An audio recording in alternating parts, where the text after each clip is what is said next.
Itinanggi ni Denise Cornejo ang alegasyong sinet up lang nila ang nangyari kay Bong Navarro. Wala rin daw silang balak mangutot ng pera. Nagdesisyon si Cornejo na ituloy na ang pagsampa ng reklamong attempted rape laban po sa aktor. At narito ang ikalawang bahagi ng report ni Cara David.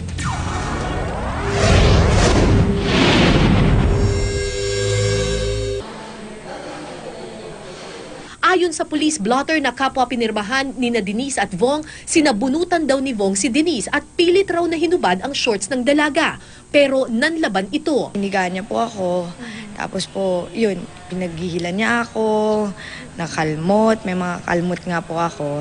Tapos biglang inubad niya po yung pants niya. Tapos yun, inubad niya po yung pants, tapos pinipilit niya po. Hindi natuloy ang tangkang panggagahasa dahil dumating ang mga kaibigan niyang sina Cedric Lee na aktuhan nila ang ginagawang pangahalay umano ni Vong Navarro. Hindi na nakita ni Denise ang pambubugbog kay Vong. Nagkita na lang daw silang muli sa police station at may nakuha raw na sex pills sa bulsa ng aktor. Nireport po natin kung ano nangyari, so may mga pulis naman po doon. So, yun po, hindi ko naman po alam yung mga sex pills or yung mga tablet. Hindi ko rin nga po alam yun eh. Saan nila nakuha yun? Sa bulsa po niya mismo. Itinanggi ng kampo ni Denise na set up ang buong pangyayari. Napakagaling naman po namin kung ma-set up po yung ganun. Tsaka kung ma-set up po namin yun, alam ko pong ba't napaka-impluensya niyang tao eh. Kakalat at kalat din yan. Sino bang sinira namin? Pangalan namin, reputasyon namin. Bakit ko pa siya dadalhin sa police station? Kung tutusin, pwede nga ako nandun. Pwede naman niya hindi pirman. Bakit niya pinirmahan? Bakit siya sorry na sorry sa akin? Wala rin daw silang balak na manghuthut ng pera. Katunayan, si Vong Pangaraw ang nag-alok ng pera bilang kabayaran sa mga nasira sa condo unit ng dalaga. Ilang ulit rin daw itong humingi ng tawad at nakiusap na wag nang ilabas sa publiko ang pangyayari alang-alang sa kanyang pamilya at sa kanyang career. Bilang dating magkaibigan, pumayag si Denise na wag nang magsampa ng kaso at pinatawad na lang ang aktor. Ayoko na rin malagay pa sa ganitong, pumalat or ganito.